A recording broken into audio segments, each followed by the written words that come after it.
Muy buenos días, muy buenas tardes, tengan todas y todos. Esta es la clase número 8 del curso de resistencia a antimicrobianos. Esta es una clase que se debe impartir eh, el día 12 de octubre de 2021. La estoy grabando el día de hoy, 6 de octubre, porque la próxima semana, que incluye el día 12, es la semana de desconexión tecnológica y en consecuencia no vamos a impartir clases. Sin embargo, les voy a dejar esta clase lista para que ustedes la puedan ver en el mejor momento que ustedes tengan a bien. En esta clase número 8 del curso, que ya estamos empezando la segunda parte, vamos a hablar sobre protección, sobre producción y eliminación del sitio blanco de acción de los antibióticos. En la misma forma, les voy a compartir con ustedes un poco de literatura sobre estos diferentes temas.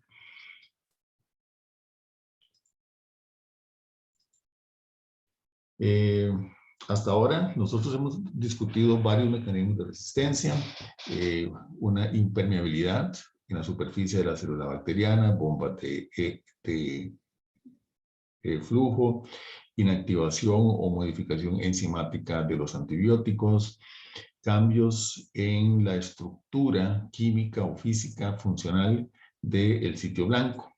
Hoy vamos a continuar entonces con otro mecanismo de resistencia que vendría a ser básicamente el quinto, que es un conjunto de mecanismos de resistencia que tiene que ver específicamente con cambios en la presencia o protección del sitio blanco. Hasta ahora, la diferencia fundamental con respecto a la clase anterior es que en la clase anterior nosotros estuvimos discutiendo con modificaciones químicas y estructurales del sitio blanco. En esta clase el tema es un poco diferente. Siempre tiene que ver con el sitio blanco de acción, pero el sitio blanco de acción como tal no cambia estructuralmente, puede estar presente, puede estar ausente o puede haber un incremento en su producción. No hay un cambio físico o químico en el sitio blanco en donde van a interactuar los antibióticos.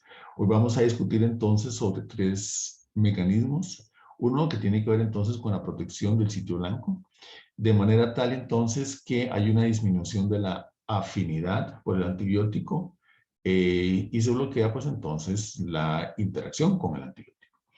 El segundo mecanismo que vamos a discutir es lo que tiene que ver con la sobreproducción del número de copias o de la molécula que es el sitio blanco de acción de los antibióticos. Eso implica entonces que hay un incremento también en la concentración inhibitoria mínima.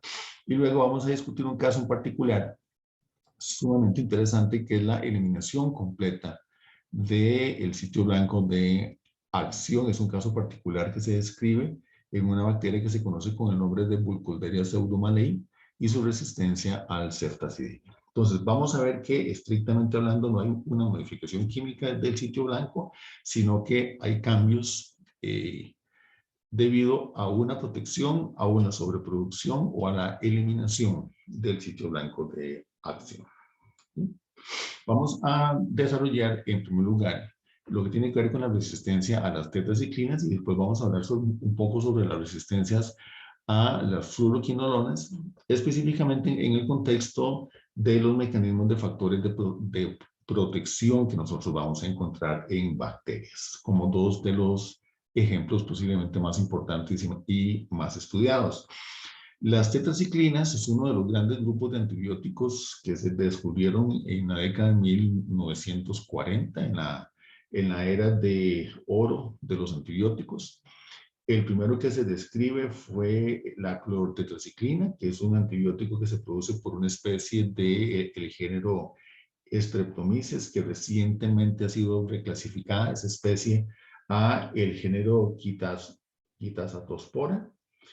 Y luego en la década de 1950, a principios de la década de 1950, se describen otras dos moléculas que se conocen como oxitetraciclina y tetraciclina. Esos son antibióticos de amplio espectro que tienen actividad tanto sobre bacterias gram positivas como sobre bacterias gram negativas. Fue tal el éxito que tuvieron estos antibióticos que se empezaron a utilizar también no solamente en la medicina humana, sino que particularmente se empezaron a usar en grandes cantidades en la práctica agropecuaria, particularmente en prácticas agrícolas. De hecho, es uno de los antibióticos que hoy en día se siguen utilizando en esos campos. Desafortunadamente, tanto uso de las tetraciclinas en la década de 1950 y en la década de los 60 también empezaron a desarrollar una fuerte presión de selección de manera tal de que hay muchísimos mecanismos de resistencia a las tetraciclinas. Estos mecanismos de resistencia a las tetraciclinas, y ahora los vamos a mencionar, se trataron de sobreponer mediante tetraciclinas semisintéticas, digámoslo así, tetraciclinas de una segunda generación, como la doxiciclina y la minociclina en la década de 1960, 1970, que son antibióticos que aún se pueden estar utilizando en muchas prácticas humanas. Y luego, ya más recientemente, la tigiciclina, que es un tipo de glicilciclina, es un derivado de las tetraciclinas, que es posiblemente uno de los antibióticos más nuevos de más uso. Y más recientemente se han descrito 3 tipos nuevos de tetraciclinas que están mencionados en la parte inferior de la diapositiva, que digamos que vienen a representar la tercera generación o tal vez la cuarta generación de tetraciclinas.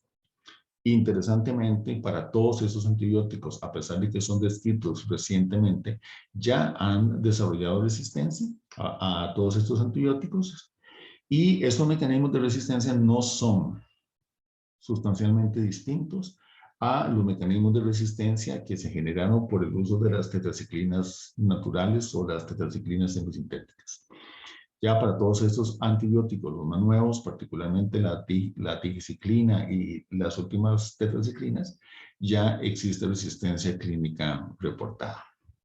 ¿Cuáles son estos mecanismos de resistencia que nosotros vamos a ver? Bueno, básicamente los mismos, no solamente hay una disminución en el ingreso, también hay bombas de flujo que disminuyen las concentraciones intracelulares de tetraciclina. Discutimos particularmente el gen que se llama TET-A, que codifica por un tipo de bomba de flujo en particular, que la discutimos en la clase correspondiente. Cuando se empezaron a describir genes de resistencia a tetraciclinas, se empezaron a usar letras. Se empezó de primero con la A, luego TET-B, luego TET-C y así sucesivamente. Pero cuando se acabaron las letras del abecedario, pues entonces se continuaron con números. Entonces, en la designación de los mecanismos de resistencia, vamos a ver en algunos casos letras, en algunos casos números, pero es simplemente un orden cronológico en su descubrimiento. Como ustedes pueden ver, existen una gran cantidad de bombas de flujo que son específicas para tetraciclinas. Estas son bombas que no confieren un fenotipo de multiresistencia a otras clases de antibióticos, pero sí a prácticamente todas las tetraciclinas. No existe una diferencia sustancial en cuanto al tipo de flujo que pueden hacer estas bombas. Algunas de estas bombas han sufrido mutaciones para ampliar su especificidad, de manera tal entonces que también pueden expulsar las tetraciclinas más recientes. Otro mecanismo de acción es el cambio en el sitio de interacción, particularmente lo que tiene que ver con mutaciones en los ribosomas. Se han descrito mutaciones en el ácido ribonucleico ribosomal 16S.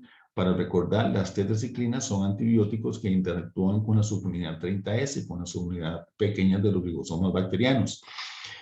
En estos ribosomas nosotros vamos a encontrar un ácido ribonucleico ribosomal 16S. Alteraciones, cambios en ese ácido ribonucleico ribosomal disminuye la afinidad por las tetraciclinas y se confiere pues entonces un fenotipo de resistencia. Otra vez, reitero lo que hemos estado discutiendo en las clases pasadas, en que la presencia de un mecanismo de resistencia no excluye la presencia de otros. Bacterias que están bajo una fuerte presión de selección acumulan mecanismos de resistencia frente a las tetraciclinas. Otro mecanismo sumamente importante que nosotros no hemos discutido en esta clase hasta ahora ha sido el mecanismo de resistencia que tiene que ver con la modificación enzimática de las tetraciclinas. Este fue un mecanismo de resistencia que en un principio se describió en muy pocas bacterias y el gen de resistencia se llamaba simplemente como TETx en ese tipo de clasificación que yo les estaba mencionando. Pero en los últimos años se han descrito una gran cantidad de nuevas enzimas, variantes enzimáticas, que lo que hacen es una reacción de óxido-reducción de manera tal de que se modifica enzimáticamente la tetraciclina. Hay un cambio en la estructura del antibiótico y en consecuencia hay una disminución por la afinidad, digamos, en el sitio blanco, en el 16S particularmente. Ese es otro mecanismo sumamente importante que lo podríamos clasificar, digamos, como enzimas similares a las beta-lactamasas o a las enzimas que modifican aminoglicósidos, que son parte de las enzimas que destruyen o modifican enzimáticamente los antibióticos. Particularmente hay un caso que se describe ya desde hace muchos años atrás con los genes TET y con otros tipos de genes que ya les voy a explicar, que se consideran como factores de protección. En este caso, como la tetraciclina interactúa con los ribosomas, se les llama a estos factores de protección ribosomal. ¿Qué es lo que hacen? Particularmente entonces, ya sabemos que las tetraciclinas inhiben la síntesis de proteínas por interacción con los ribosomas. En consecuencia, los factores de protección ribosomal tienen la particularidad de poder interactuar con los ribosomas, y ahora vamos a ver los detalles, de manera tal que inducen un cambio conformacional y expulsan la tetraciclina o reemplazan la tetraciclina de manera tal entonces de que la síntesis de proteínas puede continuar en presencia aún de la tetraciclina. Obviamente se evita entonces que la tetraciclina interactúe con los ribosomas, como lo estamos viendo en este esquema. Como les mencionaba antes, ya hay genes TET que se han descrito. Vamos a mencionar un poquito sobre TET-M y sobre TET-O. Y particularmente hay genes que ya pasaron con la nomenclatura de los números. Existen otros genes que se llaman OTR, que son genes también que confieren resistencia a las tetraciclinas en todos los mecanismos de resistencia que hemos visto, bombas de flujo, inactivación enzimática, en prácticamente todas las formas de resistencia a tetraciclina, pero los genes OTR son genes que están presentes en bacterias productoras de tetraciclinas o de moléculas similares. Obviamente, como ya lo hemos discutido, las bacterias productoras de antibióticos son también resistentes a los antibióticos. En este caso particular, entonces, vamos a ver un poco en detalle este mecanismo de protección, particularmente entonces como factor de protección ribosomal, que permite la presencia o la síntesis de las proteínas, aun cuando la bacteria esté en presencia de tetraciclinas, en concentraciones inhibitorias. ¿Okay? Entonces, interesantemente, este es un modelo que ha sido sumamente estudiado en bacterias, particularmente en lo que tiene que ver con TET-O y con TET-M, que funcionan como factores de protección ribosomal. ¿Qué es lo que hacen? Que estos factores son proteínas sintetizadas por los respectivos genes que tienen una interacción específica, como lo podemos ver en esta imagen a la izquierda, con sitios específicos en la subunidad 30S en particular. Particularmente cuando la subunidad 30S se encuentra acoplada con la subunidad 50S. Aquí en este gráfico se muestra, ustedes pueden ver aquí en la parte inferior, la subunidad 30S a la izquierda, la subunidad 50S a la derecha, y el factor de protección ribosomal encaja prácticamente en una posición entre las dos subunidades. Como vamos a ver en unos minutos, los factores de protección ribosomal tienen una estructura y una configuración tridimensional muy similar a un componente sumamente importante en la síntesis de las proteínas, que es el que se llama factor de elongación G. Esta proteína, el factor de elongación G, como su nombre lo indica, es una proteína que juega un papel sumamente importante durante la síntesis de las proteínas, específicamente en la fase de elongación. Los factores de protección ribosomal, específicamente para tetraciclinas, tienen una estructura muy similar al factor de elongación, de manera tal entonces de que encajan estructuralmente en el mismo sitio en donde interactúa el factor de elongación 2. Entonces, hay una suerte de competencia por el sitio de interacción del factor de elongación G. Algo muy similar, algo muy similar pasa con TET-M. TET-M es otro gen que codifica para otro factor de protección ribosomal que prácticamente tiene una estructura muy similar a los factores de elongación y a otros factores de protección ribosomal y va a interactuar justamente en el mismo sitio en donde interactúan los factores de elongación. Y así con el resto de los factores de protección ribosomal contra las tetraciclinas.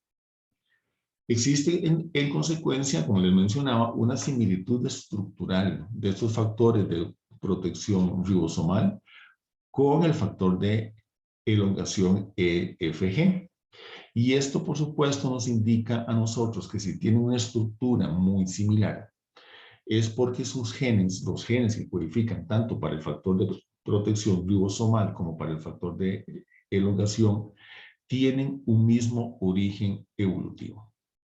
Y en consecuencia, son factores de elongación cuyos genes a lo largo del tiempo se fueron modificando por eventos de mutación principalmente, de manera tal entonces que cambiaron un poco su configuración, su estructura tridimensional, de manera tal entonces de que son factores de elongación, por decirlo así, de una manera modificados a lo largo del tiempo, a lo largo de la evolución, de manera tal entonces de que permiten la continuación de la síntesis de las proteínas expulsando las tetraciclinas. Veamos acá esos detalles en particular. Entonces, justamente, aquí se representa la molécula de las tetraciclinas y aquí está representado, por decirlo de cierta manera, la estructura de los ribosomas y se representa aquí en un color anaranjado la secuencia o una parte de la proteína TET-M como factor de protección ribosomal. Experimentalmente, ¿qué es lo que nosotros vamos a ver? Aquí ustedes tienen curvas de muerte, que eso ya lo hemos discutido en clases previas, en presencia de concentraciones crecientes de tetraciclinas. Y ahí, aquí se tienen entonces variantes de cómo sobrevive la bacteria en presencia o ausencia de TT. Se tiene una bacteria que yo les pido que vean ustedes esta línea negra que está representando acá, una bacteria que carece de TET-M, carece del factor de protección ribosomal. En consecuencia, a concentraciones muy bajas, nosotros vamos a ver que el crecimiento bacteriano, o en consecuencia la muerte de la célula bacteriana, es muy fuerte. Noten ustedes que aquí prácticamente a concentraciones de 1 microgramo por mililitro, que son concentraciones relativamente bajas, son concentraciones que ya matan aproximadamente el 80% de las bacterias. Estamos hablando que permiten un 20% de crecimiento. Cuando se coloca, cuando la bacteria, la misma cepa, se le pone dentro de ella el gen que codifica para el factor de protección ribosomal, noten que es esta de color rojo, esta línea de color rojo se desplaza para acá. Si pasamos de la línea negra, pasamos a la línea roja.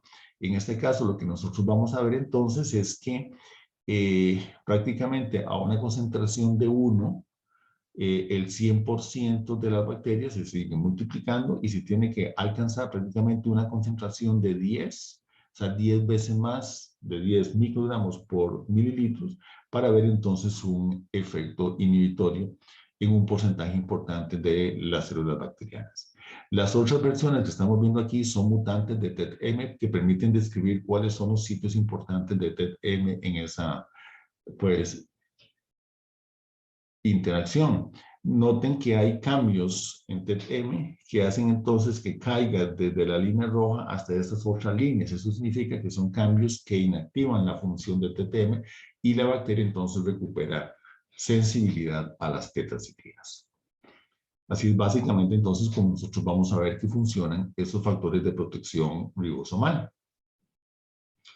En estos casos específicamente, lo que nosotros vamos a ver entonces es que los factores de protección ribosomal, específicamente para tetraciclinas, lo que hacen, y aquí tenemos un resumen a la derecha, es que en este caso se tiene el ribosoma, la droga es la tetraciclina, aparece el factor de protección ribosomal, desplaza la tetraciclina, es un factor, digamos así, es un factor de elongación alterado que interactúa con el ribosoma unido a la tetraciclina, interfiere en esa interacción ribosoma-tetraciclina, expulsando la tetraciclina, sacando la tetraciclina de su sitio de interacción con el ribosoma, de manera entonces que permite la continuación de la síntesis de las proteínas.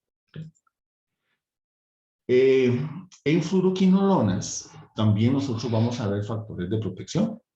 Y eso es un fenómeno que se ha descrito en los últimos años, ha sido, y sin duda alguna, un aspecto sumamente importante, porque recordemos algunos aspectos interesantes con respecto a las fluoroquinolonas. Las fluoroquinolonas, a diferencia, por ejemplo, de las tetraciclinas que estábamos discutiendo, son moléculas sintéticas, es decir, no existe una contrapartida natural. No existen bacterias que sinteticen o hongos que vayan a sintetizar moléculas similares a estas estructuras. Las quinolonas o las fluoroquinolonas históricamente están divididas en dos grandes grupos. Las primeras que se describen son las quinolonas como tales, como el ácido nalidíxico y el ácido oxolínico, que son moléculas que carecen de un átomo de flúor. Las fluoroquinolonas son moléculas que se describen posteriormente, como la ciprofloxacina, la levofloxacina y la moxifloxacina, que son moléculas que todas ellas contienen un átomo de flúor que cambia importantemente sus funciones sobre la célula bacteriana. Se han desarrollado una gran cantidad de moléculas de fluoroquinolonas distintas. Algunas han sido sumamente exitosas como terapia antimicrobiana, otras como la trovafloxacina, que han sido moléculas de fluoroquinolonas que han sido relativamente tóxicas o muy tóxicas para el ser humano, que se asocian a diferentes efectos secundarios y que por lo tanto han sido sacadas del mercado. Otras moléculas como la enrofloxacina son moléculas que tienen un uso prácticamente veterinario, no se utiliza en seres humanos. A pesar de esto, todas estas moléculas tienen el mismo mecanismo de acción, independientemente si se usan en seres humanos o no se usan en seres humanos, si se usan solamente en animales, sean tóxicas o no sean tóxicas. Sobre bacterias tienen exactamente el mismo mecanismo de acción, como lo vamos a ver ahora, inhibiendo las topoisomerasas tipo 2, y los mecanismos de resistencia son idénticos. No existen mecanismos de resistencia específicos para fluoroquinolonas de uso humano y otros mecanismos de resistencia específicos para fluoroquinolonas de uso animal. Eso es un punto que tiene que quedar muy claro. Ya nosotros hemos discutido en otros momentos mecanismos de acción contra las fluoroquinolonas. Anteriormente, bueno, en el caso de las fluoroquinolonas, como hemos discutido ya, interactúan específicamente contra las topoisomerasas tipo 2. Recordemos de una forma muy breve, en bacterias existen dos tipos de topoisomerasas. Las topoisomerasas son moléculas enzimáticas que lo que hacen es configurar la estructura del ADN, específicamente en la estructura del nucleoide de la célula bacteriana, de manera tal entonces de que le cambie su configuración. Esto permite, esto permite hacer un súper empacamiento un supercoiling, de manera tal que una molécula extraordinariamente grande, como es una molécula de ADN, como el cromosoma bacteriano, puede ser entonces empacada en un volumen celular relativamente muy pequeño.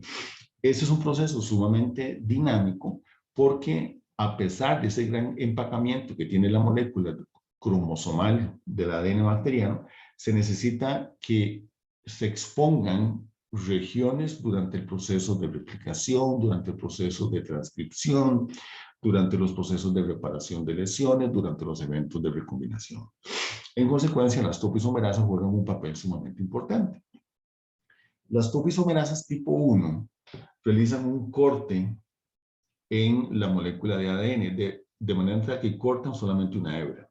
Las topoisomerasas tipo 2 cortan las dos hebras, hacen dos cortes, uno en cada una de las cadenas de ADN. Esa es la diferencia fundamental. Las topoisomerasas tipo 1 hacen un corte, las topoisomerasas tipo 2 hacen dos cortes. Las topoisomerasas tipo 1 en bacterias no son esenciales. Pueden haber mutaciones que inactiven los genes o de lesiones que eliminen los genes y la bacteria sigue siendo viable.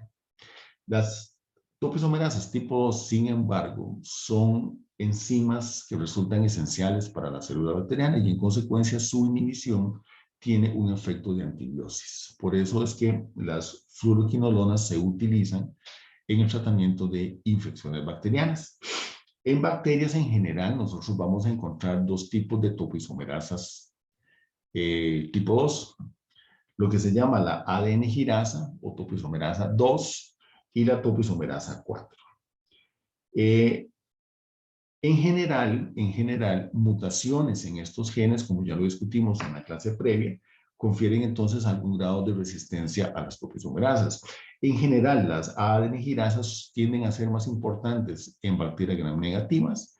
Las topoisomerasas 4 tienden a ser un poquito más importantes en bacterias gram positivas, pero siempre son importantes en los dos grupos de bacterias, particularmente aquellas que causan infecciones.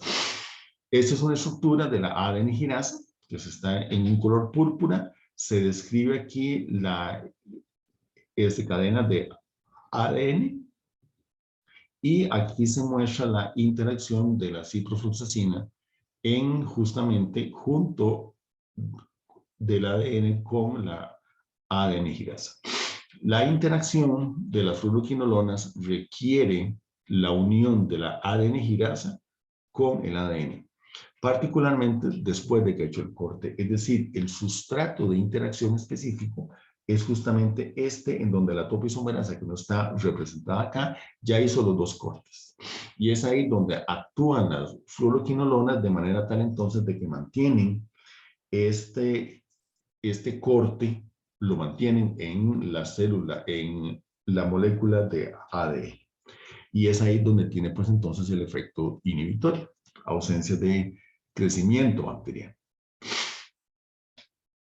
Como ya lo hemos discutido, la resistencia a las fluoroquinolonas se puede dar por muchos mecanismos diferentes. Como ya lo hemos mencionado, pueden haber entonces mutaciones en los genes que codifican para las topoisomerasas tipo 2, particularmente en los genes GIRA y GIRB de la ADN girasa y en los genes PAR6 y PARE de la topoisomerasa 4. Esas fueron algunas de las mutaciones que yo les mencioné en la clase pasada. También, sin embargo, hemos mencionado otros mecanismos de resistencia. Hay una disminución en la permeabilidad cuando hay alteraciones en las purinas, particularmente en lo que tiene que ver con OMF.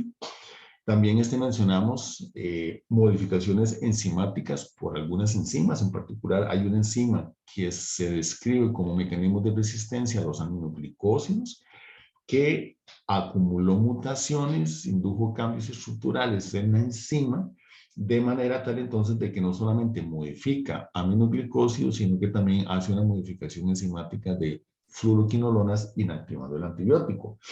También hemos descrito muchísimo las bombas de flujo, que son fuertemente inducidas por fluoroquinolonas y que también expulsan estos antibióticos. Y el quinto mecanismo de resistencia a la fluoroquinolonas es lo que vamos a mencionar ahora, que es un factor de protección de topoisomerasas tipo 2.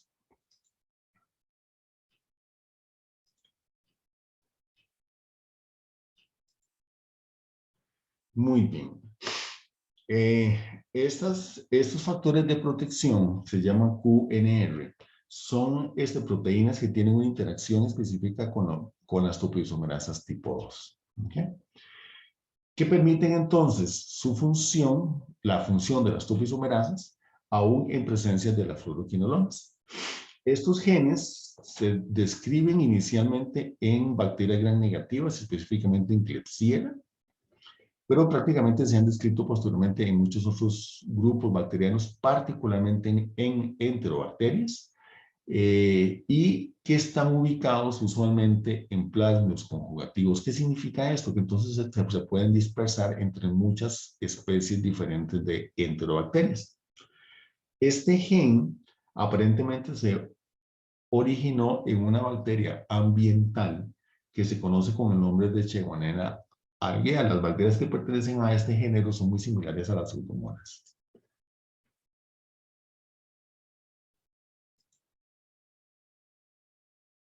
Una pausa aquí un momentito. Esta presencia de este gen de resistencia a fluoroquinolonas en una bacteria ambiental es un poco peculiar. Es un poco peculiar porque uno se puede preguntar, bueno, ¿de qué le sirve un gen de resistencia a fluoroquinolonas a una bacteria ambiental? Cuando, como ya lo hemos mencionado, las fluoroquinolonas no son moléculas que nosotros encontremos en el ambiente, ni siquiera hay estructuras químicas similares. Esto es lo que se conoce posiblemente como un fenómeno de exaptación, en donde se desarrolla una estructura a lo largo de la evolución que posteriormente puede ser utilizada para otra cosa. Y eso es posiblemente lo que pasó con este gen QNRA de Shigella algae. Como les mencionaba, este gen se describe inicialmente en Klebsiella pneumoniae, en un plasmio. Ahora lo vamos a ver un momentito. Confiriendo resistencia a fluoroquinolonas. Y esto fue un fenómeno sumamente importante porque cuando se describe este rasgo, este fenotipo, es la primera vez que se describe un mecanismo de resistencia a fluoroquinolonas que está codificado en un plasmio. Hasta ese momento, como lo estábamos viendo antes acá, todos estos mecanismos de resistencia, las mutaciones, alteraciones en OMF, esta otra enzima, bueno, que se describe posteriormente, y las bombas de flujo como tales, todos estos genes están codificados cromosomalmente. El gen AAC6'1BCR y los genes QNR también se pueden encontrar en plasmidos, pero el primero que se reporta, el primer mecanismo de resistencia mediado por plasmidos que se reporta en bacterias es el que está mediado por QNR. Posteriormente se describe el mecanismo de resistencia mediado por la enzima AAC.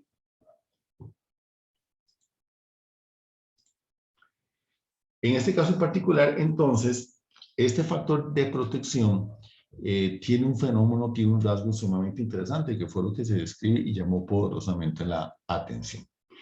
Cuando ustedes tienen una molécula de ADN, una molécula de ADN se puede estar relajada en el sentido en que no tiene enrollamientos en la molécula de ADN. ¿Okay? Una molécula que se encuentra súper enrollada o súper coil, que es el nombre que se le da en el idioma inglés, sirve para empacar la molécula de ADN. Esos ensayos que ustedes ven acá son ensayos que se hacen en geles de agarosa bajo ciertas condiciones en donde uno puede ver el grado de enrollamiento que tiene una molécula de ADN. Cuando la molécula se encuentra totalmente relajada, tiene un cierto patrón de movilidad electroforético en el gel y cuando se encuentra súper enrollado tiene otro patrón. De manera tal entonces que se han desarrollado técnicas electroforéticas que permiten pues hacer estudios en moléculas circulares de ADN. Usualmente esto se hace con moléculas de plasmidos, que son moléculas relativamente pequeñas, que pueden ser de 5 kb, 5.000, 10.000 pares de bases. Es muy complicado hacer esto con moléculas tan grandes, por ejemplo, como un cromosoma bacteriano. En este caso en particular, ustedes pueden ver entonces que se prepara un cultivo bacteriano, se hace un aislamiento de los plasmidos, y lo que nosotros vamos a ver, o de este plasmido en particular, es que en estas condiciones electroforéticas, el plasmido, la molécula circular de ADN, genera una serie de bandas. La banda que aparece en la parte superior es una banda que representa la molécula completamente relajada, es decir, que no tiene ninguna contorsión en la molécula de ADN, y por eso tiene un desplazamiento relativamente lento en el gen. Cuando la molécula empieza a sufrir enrollamientos, cada giro que le hace la ADN girasa genera una porción del plasmido que se desplaza un poquito más. Otro enrollamiento y se genera otra versión para que se desplace más, y así sucesivamente. Al final de cuentas, la molécula que se va a desplazar más al frente es la que se encuentra súper enrollada, como se demuestra en la parte inferior de la imagen. Entonces, cuando se hace una purificación del plasmido de ADN en el cultivo bacteriano, pues entonces, sin que se le ponga ningún otro sustrato en particular, ninguna otra enzima en particular, pues entonces ese es el patrón que nosotros vamos a ver. En 2 es la misma molécula de ADN, pero que se incuba durante un cierto tiempo con enzima ADN girasa. Entonces la ADN girasa introduce, esto en condiciones in vitro, introduce una serie de contorsiones en las moléculas de ADN, de manera tal entonces que la llega a superempacar, de manera tal entonces que tenemos como una escalera, como un ladder de diferentes versiones de la molécula, generando versiones totalmente empacadas. En presencia de ciprofloxacina, noten ustedes que la cantidad de ADN que se genera súper enrollado es menor. Esto se presenta porque la ciprofloxacina está inhibiendo la ADN girasa.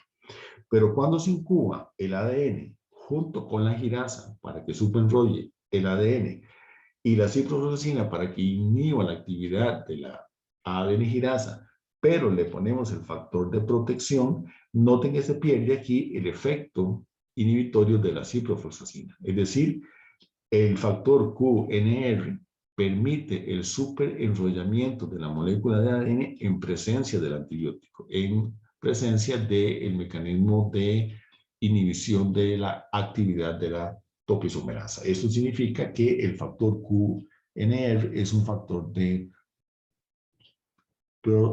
protección de las ADN girasas. Y así es como se muestra otra vez en los ensayos de muerte, en donde ustedes tienen cada vez concentraciones más altas de una bacteria, por ejemplo, en este caso una E. coli o la J53, en presencia de concentraciones muy bajas de ciprofloxacina. Lo que nosotros vamos a ver es que hay una muerte bacteriana muy fuerte a concentraciones muy bajas. Cuando se pone otro mecanismo de resistencia a fluoroquinolona dentro de la misma bacteria, lo que nosotros vamos a ver es una tasa de muerte tal vez un poquito menos fuerte.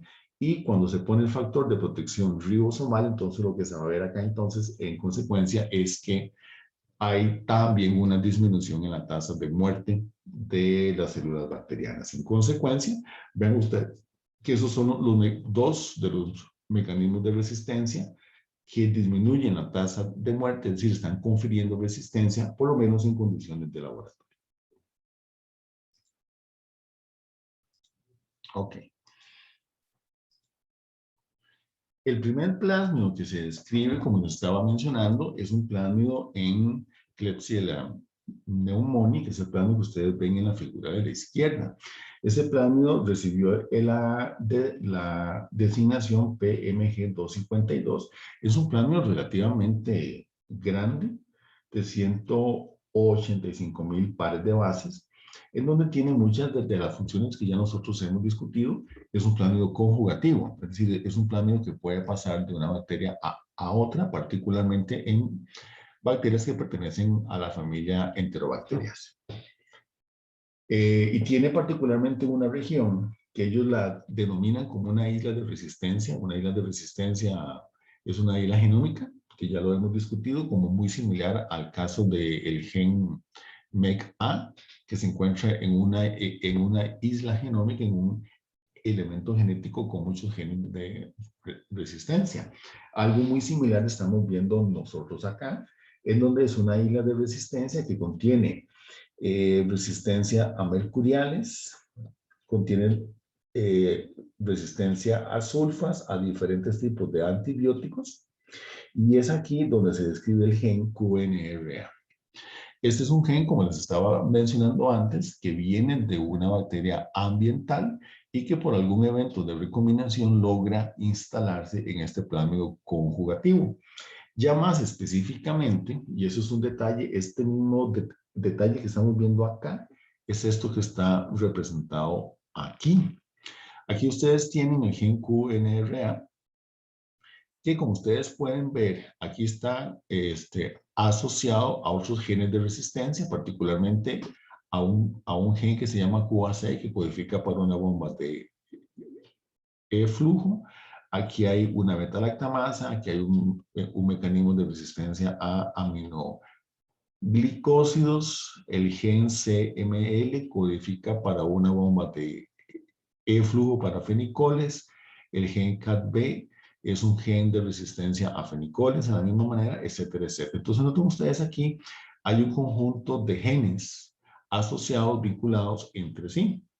Y un detalle sumamente interesante es que nosotros encontramos aquí un gen INT, que es un gen que codifica para una integrasa. Y esto nos define a nosotros, entonces, que el gen QNRA es parte de un integrón. Un integrón, como lo discutimos en una de las clases previas, es un elemento genético que incorpora secuencialmente por eventos de recombinación genes de resistencia. ¿Okay? Este gen QNRA es solamente una versión de genes QNR que se han descrito en otras estructuras, en otros planos, como por ejemplo en un plano en Salmonella, que se encontró un gen que se llama QNRB y se le da otro nombre porque la secuencia es un poco diferente, o bien en otro plano en enterobacterias, como parte de un transposón que se llama QNRS. Y así entonces les adelanto de que se han encontrado una gran cantidad de genes QNR con unas designaciones muy complejas presentes en integrones, en transposones, en elementos, en planos conjugativos, de manera tal entonces de que el gen QNRA que se describe inicialmente de Shewonella algea en un plano en Klebsiella es solamente el primer ejemplo de muchísimos genes QNR en muchas configuraciones genéticas diferentes que están dispersando entre bacterias, particularmente entre bacterias gram negativas. Son planos, el primero de ellos fue el que se describió en los Estados Unidos, que es el que estamos discutiendo, el PMG 252 en el 94, y una gran cantidad de planos y de moléculas que se han descrito en prácticamente todo el mundo. Entonces hay una dispersión global de genes de resistencia a fluoroquinolonas, en donde este gen realmente lo que hace es conferir un fenotipo de resistencia mediante protección de la ADN girasa. Y ahí tienen ustedes algunas de las secuencias que se han descrito. Esas son las letras que representan las secuencias de aminoácidos de cada una de las diferentes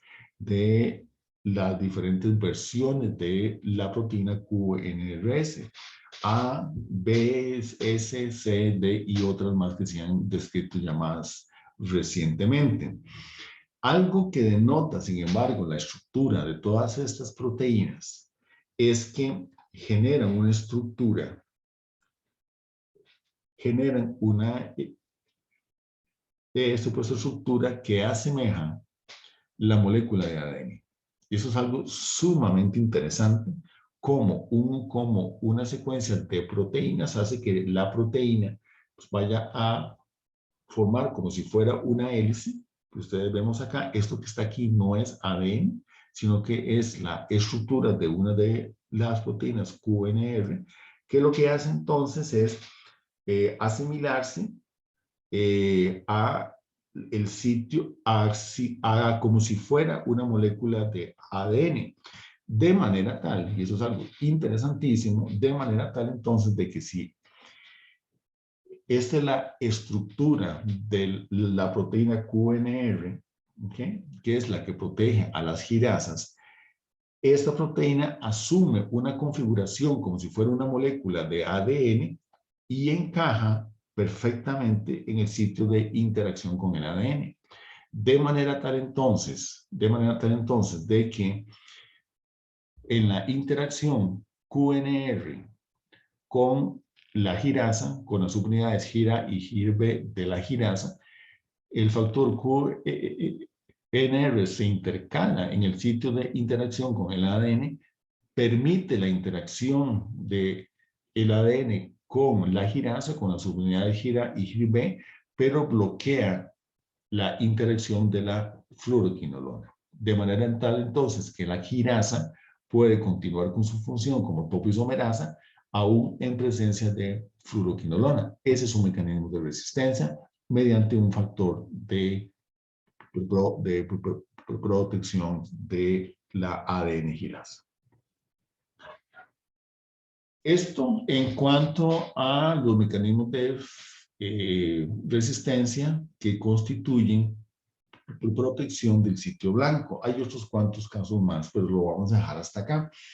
Estos factores de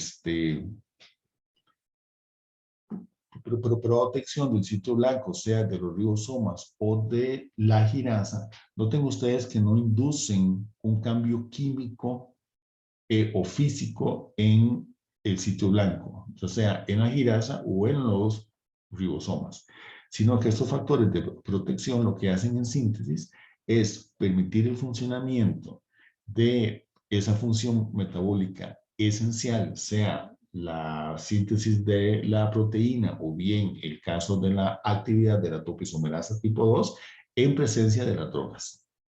Y no hay cambio en la estructura física o química del sitio blanco. El segundo mecanismo de resistencia que vamos a discutir en esta clase tiene que ver con respecto a la sobreproducción del sitio blanco. ¿Cuál es el principio acá?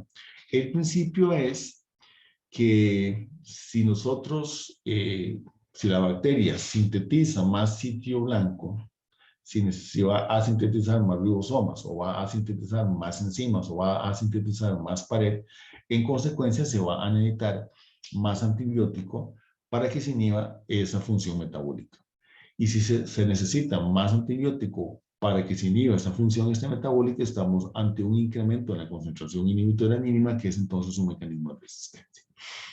Este fenotipo, particularmente de sobreproducción del sitio blanco, ya nosotros lo discutimos, particularmente con el Staphylococcus aureus vancomicin intermedio, que hace que la célula bacteriana tenga una pared más gruesa. Y si tiene una pared más gruesa, se va a requerir más vancomicina para que se dé una inhibición de la síntesis de pared. Algo muy similar ocurre con un mecanismo de resistencia a trimmetoprim. Dentro de los mecanismos de acción de los antibióticos, hay unos grupos de antibióticos que inhiben algunas de las funciones que tienen que ver con la síntesis de las proteínas y de la síntesis de los ácidos nucleicos, que son particularmente las sulfas y el trimmetoprim. Ambos antibióticos participan en la inhibición de la síntesis de folatos. Y los folatos resultan esenciales tanto para la síntesis de aminoácidos como para la síntesis de los nucleótidos que son parte de las moléculas de ADN y por supuesto de los ácidos ribonucleicos. Aunque si bien es cierto, estos antibióticos fueron descubiertos de manera separada, independiente, posteriormente se descubre de que participan en una misma ruta metabólica, en pasos diferentes, pero en una misma ruta metabólica. Y en consecuencia, posteriormente se describe que son antibióticos que tienen un efecto sinérgico, o sea, hay una suma, hay un aumento de pues, el efecto inhibitorio cuando se utilizan juntos y en consecuencia, pues entonces, desde hace muchísimos años, se utiliza la mezcla de sulfas con trimmetoprim. particularmente pues entonces porque participan en la síntesis de los folatos, que es una ruta metabólica esencial en bacterias. En el ser humano ustedes saben que esa no es una ruta metabólica fundamental. Esos dos antibióticos inhiben pasos diferentes en esa ruta metabólica de la síntesis de los tetrahidrofolatos. Las sulfas tienen una similitud estructural con un metabolito que recibe el nombre de ácido paraminobenzoico, que es esta molécula que está aquí en la parte superior. Las sulfas, como en este caso la sulfa metoxazol, tiene una estructura muy similar y causa una inhibición competitiva de una enzima que se llama dihidroteroato sintasa o sintetasa, que lo pueden ver en ciertos libros. Y en la misma forma, el trimethoprim inhibe otra enzima que se llama dihidrofolato reductasa. Algunos de los mecanismos de resistencia al trimethoprim, por ejemplo, tienen que ver justamente con la síntesis de esa enzima en particular. Veámoslo acá. En el caso de esta ruta metabólica, no me voy a meter mucho en este detalle, pero se parte del ácido paraminobenzoico, que tiene que ser condensado con el difosfato de hidrina para formar dihidroteteroato, que posteriormente forma el ácido dihidrofólico y posteriormente el ácido tetrahidrofólico. Las sulfas, como les estaba mencionando, tienen una similitud estructural con el ácido paraminobenzoico, que es un metabolito esencial en esta ruta metabólica. Lo que hace entonces la sulfa es establecer una inhibición competitiva de manera tal entonces de que la sulfa sustituye el ácido paraminobenzoico y se sintetiza un metabolito que no es funcional en esta ruta metabólica. En consecuencia, la presencia de sulfa genera una inhibición competitiva de la enzima, a pesar de que está presente el ácido paraminobenzoico. Y eso hace entonces que esta ruta enzimática o este paso enzimático en particular vaya a ser entonces inhibido por la sulfa. En el caso del trimethoprim, lo que inhibe entonces, como les estaba mencionando antes, es la enzima de hidrofolato reductasa, que es la que convierte el ácido dihidrofólico en ácido tetrahidrofólico. ¿Cómo las bacterias se vuelven resistentes entonces a esos antibióticos? Algunas bacterias, por ejemplo, tienen genes que tienen una afinidad disminuida a el trimethoprim. Me voy a ir un poquito para atrás para que veamos en uno de los genes, en una de las estructuras que estábamos conversando acá. Noten ustedes que en el plano MG252, este plano que se describe inicialmente con el gen de resistencia a QNR, también tiene un gen de resistencia que se llama DHFR. Este gen de DHFR, que se ve aquí otra vez en esta misma imagen, es este mismo gen que está acá. Es este mismo gen que está acá.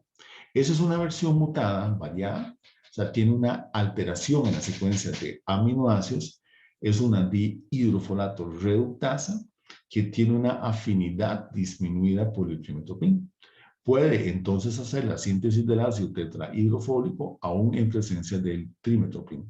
Esa es una forma, ese es un mecanismo de resistencia en donde se tiene un blanco alterado. ¿Okay? Algo muy similar por ejemplo, cuando vimos con el caso de las PBPs alteradas con una afinidad disminuida por los betalactámicos. Bueno, algo muy similar puede pasar entonces con esta enzima. El otro mecanismo de acción que tiene que ver justamente con esta misma enzima es cuando hay variantes que sufren mutaciones en la parte que codifica la región que controla la expresión del gen. Es decir, no hay cambios en la estructura del gen. El gen codifica para una enzima que tiene afinidad por el trimethoprim. ¿Okay? Lo que se da son cambios en la secuencia que está corriente arriba del gen, que lo que hace es regular la transcripción del gen. Estas son entonces mutaciones que están claramente descritas en puntos específicos. El sitio de inicios del gen de la reductasa inicia justamente pues en este punto que está marcado aquí con el codón ATG, que es el que codifica para la metionina, el primer aminoácido de la proteína. Y los cambios que se han visto son justamente que están corriente arriba del inicio del gen, que es lo que controla la expresión de ese gen en particular. Estas mutaciones hacen de que el gen se transcriba muy fuertemente, se generan muchos transcriptos, se generan muchas copias del ácido ribonucleico mensajero y se sintetiza una gran cantidad de la enzima. La enzima mantiene la misma afinidad por el trimethoprim, no hay cambios en la estructura de la enzima. Sin embargo, en este caso en particular, lo que sucede es que se produce tanta enzima que se requiere concentraciones más altas del trimethoprim para poderlas inhibir. En consecuencia, hay un incremento en la concentración inhibitoria mínima, hay un fenotipo de resistencia al trimethoprim en particular.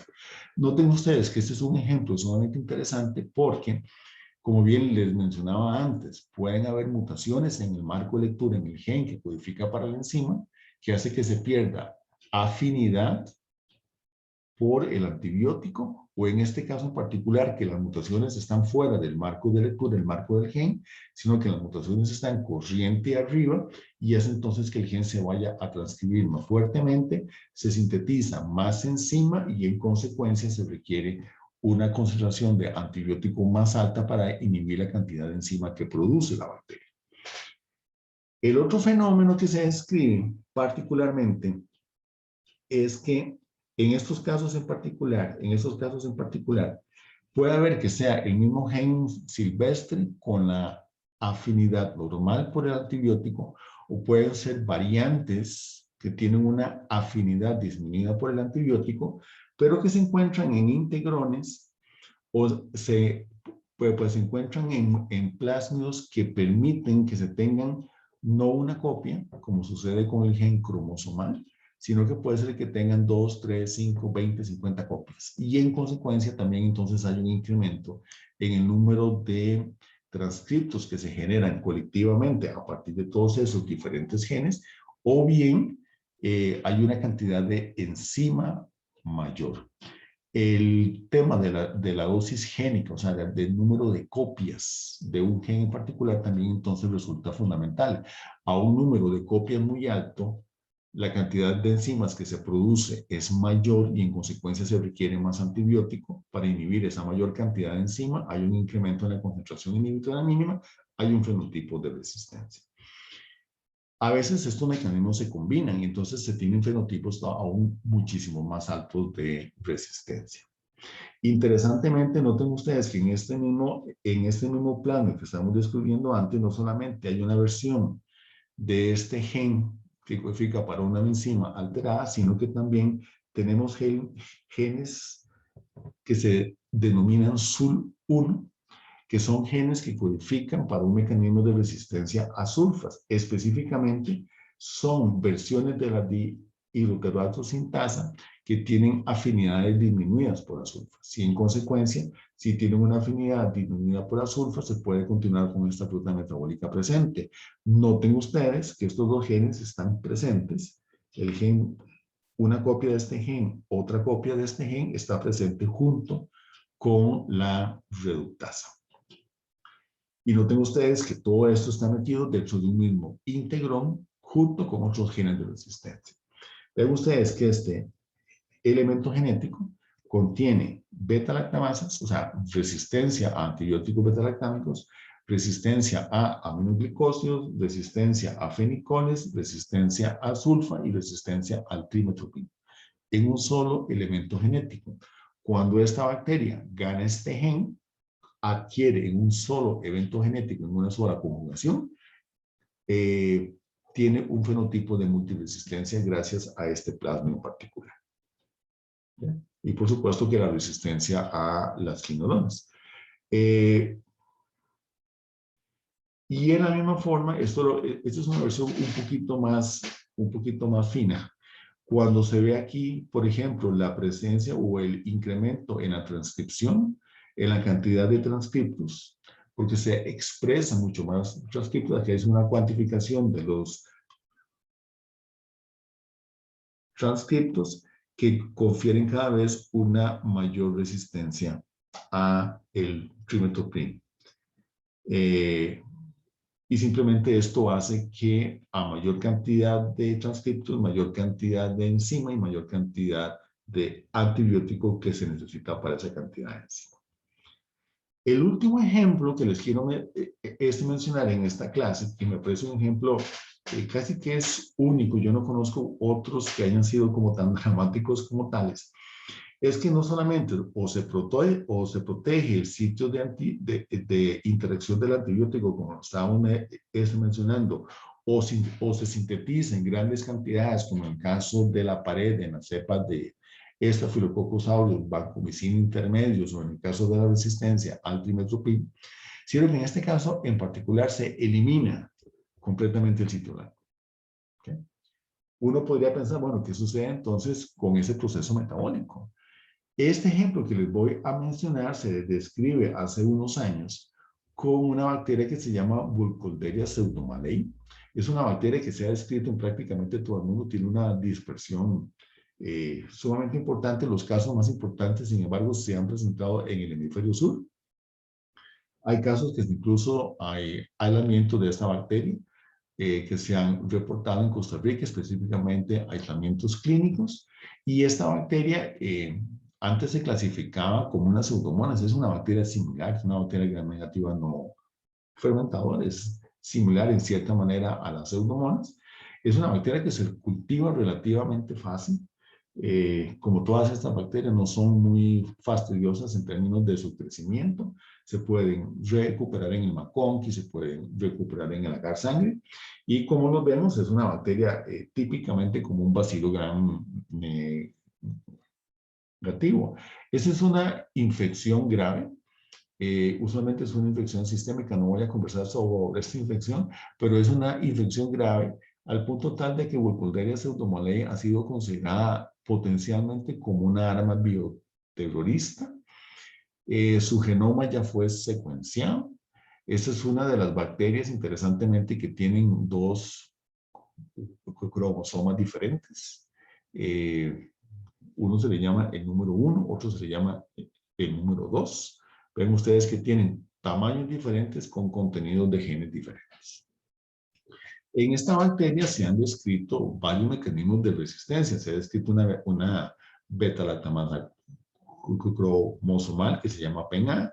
También se encuentra una metalo-beta-lactamasa, tiene alteraciones en una porina, tiene bombas de flujo y también tiene una versión de hidrofolato reductasa que también le permite a la bacteria multiplicarse en presencia del trimethoprim. Noten ustedes que ya este es un fenómeno sumamente interesante. Estas infecciones se tratan principalmente con antibióticos beta-lactámicos, particularmente con ceftazidime o con meropenem, dependiendo de las condiciones que tenga el paciente.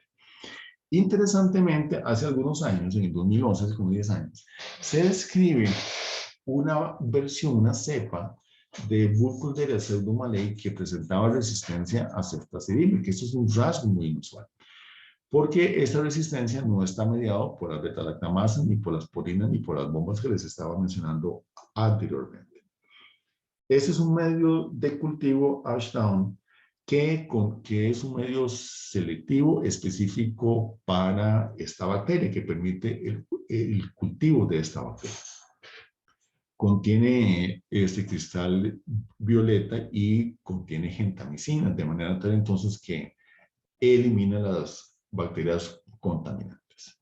Burkholderia, usualmente, Burkholderia pseudomallei, usualmente forma estas colonias grandes, rugosas, circulares, con los bordes irregulares, y eso es el clásico, y así es como se ve usualmente en microscopía como un clásico bacilo gram negativo. Se encontró una variante o varias cepas en infecciones en pacientes independientes, en donde las colonias que aparecían en este medio específico para Burkholderia eran colonias puntiformes, circulares, lisas en su superficie. Cuando se les hace un grano, se nota que estas bacterias son filamentosas. Posiblemente estas colonias, las bacterias no se pueden dividir apropiadamente y en consecuencia es que forman esos filamentos. ¿Por qué no se dividen? Bueno, prácticamente porque no tienen la capacidad para sintetizar el septo que divide una bacteria de la otra. Y si no forma el septo, pues entonces la bacteria se continúa elongando y se va haciendo cada vez más larga. Así es básicamente como se puede ver en estas microfotografías. Entonces, la bacteria es defectuosa en su proceso de división y eso tiene que ver particularmente con la síntesis de pared. Una bacteria que es deficiente en su síntesis de pared, obviamente se vuelve resistente entonces a los antibióticos beta-lactámicos. Cuando se hace el estudio genético de esta cepa en particular, se encontró algo sumamente interesante que no pues, había sido descrito anteriormente. En el cromosoma 2, esta bacteria contiene 3 genes que son importantes para la síntesis de pared. Hay 2 copias de la PBP3, una copia está aquí marcada en rojo, la otra copia está aquí marcada en rojo, están básicamente en la misma región en el cromosoma de la célula bacteriana, y hay un tercer gen aquí marcado en verde que codifica para una enzima que tiene actividad de carboxipeptidasa, que también está involucrada en la síntesis de pared. Cuando se analizan las bacterias, estas bacterias se aísla el cromosoma y se hace una técnica que se conoce con el nombre de Pulfil electroforesis, que básicamente es fragmentar, romper el cromosoma de la célula bacteriana en pocas partes y esto permite hacer un mapeo. Se nota entonces de que hay algunas versiones que han perdido un fragmento de ADN. Por ejemplo, esas son 2 muestras, 2 cepas que vienen de un mismo paciente, ese paciente 1. ¿Okay? Son 2 cepas diferentes, una de ellas tiene este morfotipo, la otra tiene este otro morfotipo.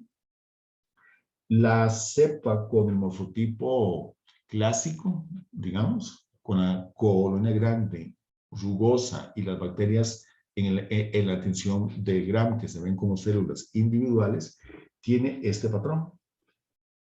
Pero la otra bacteria, el otro aislamiento de esta bacteria del mismo paciente en algún otro momento del tratamiento con la infección, tiene este patrón. Esta es la bacteria que es puntiforme, lisa y con las células filamentosas.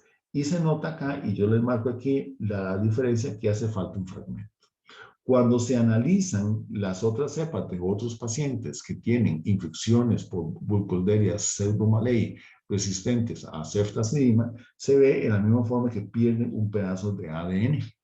Este fragmento de ADN que se pierde justamente es el mismo en todas estas bacterias diferentes. Esto es para el paciente 1, para el paciente 3, para el paciente 4 y para el paciente 6. En el caso de los pacientes 2 y 5, no se pudo encontrar una explicación de cómo la bacteria se volvió resistente a ceftazidime. En el caso de los pacientes 1, 3, 4 y 6, lo que se vio en estos casos es que pierden el mismo fragmento de ADN. Esta es una región en el cromosoma que posiblemente es inestable estructuralmente y que tiende a eliminarse por un evento de posiblemente alguna de lesión que tenga que ver con alguna transposición o algún pues, evento genético que justifique la pérdida de ese pedazo de ADN en el cromosoma bacteriano. Cuando la bacteria pierde este segmento de ADN en el cromosoma bacteriano, como se visualiza aquí en el gel a la izquierda, se pierden entonces las 2 copias del gen PBP3 y se pierde una copia del gen de la carboxipeptidasa. La pérdida de estos genes hace entonces que la bacteria tenga un fenotipo inusual, colonias más pequeñas, células individuales, vamos a ver, las células que no se logran dividir y en consecuencia muestra entonces un fenotipo de resistencia a ceftazidime. Clínicamente resistente a ceftazidime justamente porque se perdieron estos genes que son PBPs. Y así es básicamente como una bacteria perdiendo sus genes del sitio blanco, se vuelven entonces resistentes a un antibiótico en particular. ¿Por qué la bacteria se mantiene viable? Bueno, la bacteria se mantiene viable justamente porque, porque tiene otras PBPs que permiten hacer la síntesis de pared que se necesita para el proceso de elongación. Sin embargo, las bacterias pierden su capacidad para hacer una formación del septo de una manera perfecta, correcta, y pueden hacer entonces el proceso de división celular. Creo que esta es la última diapositiva de la clase, ¿sí? Y así pues entonces doy esta clase por finalizada. Cualquier consulta que ustedes tengan sobre los temas que he discutido hoy acá, yo les ruego por favor que se comuniquen conmigo a través del correo electrónico. Muchas gracias por su tiempo y por su atención. Que tengan un buen día.